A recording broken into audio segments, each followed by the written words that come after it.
We are working with the lead organization to work on a service project in our direct county.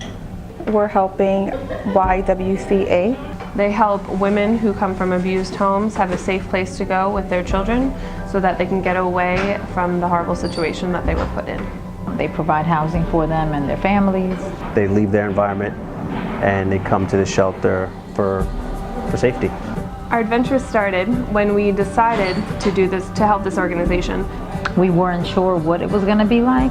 We were initially talking about helping homeless, so we were thinking a little smaller, and then, the idea of maybe a women's shelter came up, and we kind of took it from there. We continued to develop all these different ideas on how we can help these women and their children. We got in contact with them a couple times, tried to figure out the type of demographic of people who came through. We spoke with the director trying to get some information more about what our organization that we were helping does. And then after that, we started asking for donations from large companies, Walmart, Target, CVS, and other things like that. That wasn't so successful, but we did find other ways to gather the materials that were on our list one way or another. We have an abundance of things.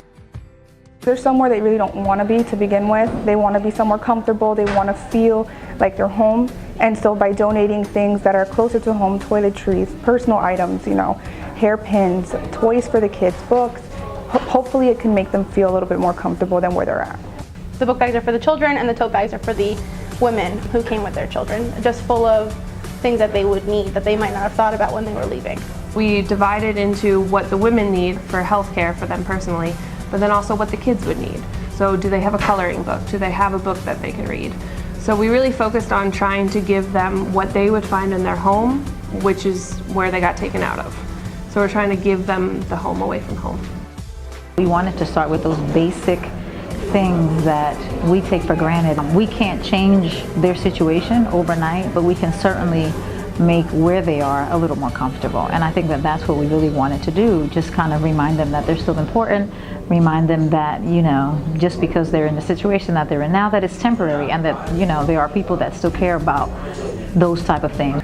It is unfortunate that we can't go personally to see the families, but I do understand the liability and the confidentiality. That's the only thing that I wish that we can do, is to see the looks on these families' faces. I'm personally doing this because I think women who come from abuse situations need help, and especially because it focuses on Union County, which is where Kean University is. It's a great opportunity for us to make a connection in the community and help out somebody who people may not even know needs help. There's a lot of people who are in situations that are dangerous who may not think that there's a way out, but people like us provide things for these organizations that they may not be able to provide themselves. We want women to feel beautiful. We don't want women to feel like, their situation or the past or where they've come from kind of dictates where they're going. It's important for us to support them when they're at such a time of need, and nobody can support them because they don't even know. Where we have the opportunity to bring them a little bit of a gift and a little bit of a sanctuary away from everything that has happened to them so far. It's a scary thing, domestic violence. A lot of women don't talk about it, a lot of men don't talk about it. It can happen to both. And I do feel that children are really impacted by this. It's something that really shouldn't happen. Your home is your safe zone, and things like that shouldn't happen in the house. And unfortunately they do, and now these people have a place they can go to feel safe. I have a personal tie to an organization similar to this.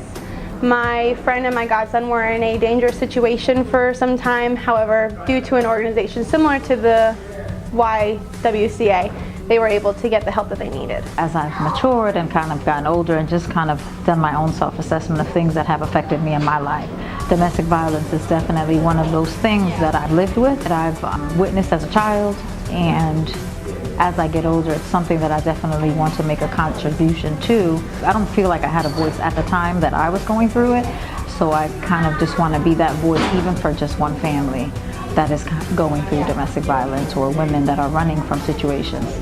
My mother didn't have that, so I want to be that person that she did have. The one thing that I just want everybody to remember is that we don't know who these women are. And with them being anonymous, we could have passed them on the street.